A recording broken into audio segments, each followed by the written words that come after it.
இப்போ இந்த நம்புறாங்க அப்படிங்கிறத தாண்டி குறிப்பிட்டு குடும்பங்கள்ல அதுவும் பெண்கள் மத்தியில வரவேற்புங்கிறது அதிகமாக இருக்குது அப்படின்ட்டு பார்க்க முடியுது. ஒரு நடிகரை வந்து ஒரு தலைவராக கட்சி தலைவராக மாறிய பிறகு வந்து அண்ணனாக எப்படி பார்க்குறாங்க அப்படிங்கிற ஒரு கேள்வி. தன்னுடைய பிள்ளை அப்படிங்கிற ஒரு வார்த்தையை தான் தாய்மார்கள் வந்து சொல்கிறாங்க.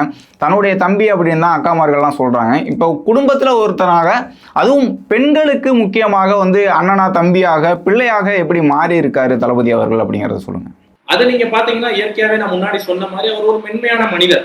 நீங்க நிறைய பேர் சொல்லி கேட்டிருப்பீங்க, சார் வந்து ஷார்ட் அப்படின்னு கேமரா முன்னாடி பார்த்தா வேற மாதிரி தோன்றாரு, ஆனா மெல்ல பார்த்தா அவர் பேசுற சத்தம் கூட அவ்வளவா வெளியே வராது அப்படின்ற மாதிரி. இந்த மாதிரி ஒரு இயற்கையாவே ஒரு மென்மையான மனிதர். அப்ப பெண்களுக்கு ஒரு மென்மையான மனிதர் உறுதியா கண்டிப்பா பிடிக்கத்தான் செய்யும். இப்போ வந்து ஒரு திருப்பாட்சின்னு ஒரு படம் எடுத்துக்கிட்டீங்கன்னா தங்கச்சிக்காக பேசுறாரு, சிவகாசின்னு ஒரு படம் எடுத்துக்கிட்டீங்கன்னா அம்மாக்காண்டி பேசுறாரு. அப்ப சினிமான்றது வந்து உங்களுக்கு ஒரு மாஸ் மீடியா கம்யூனிகேஷன் இல்லைங்களா?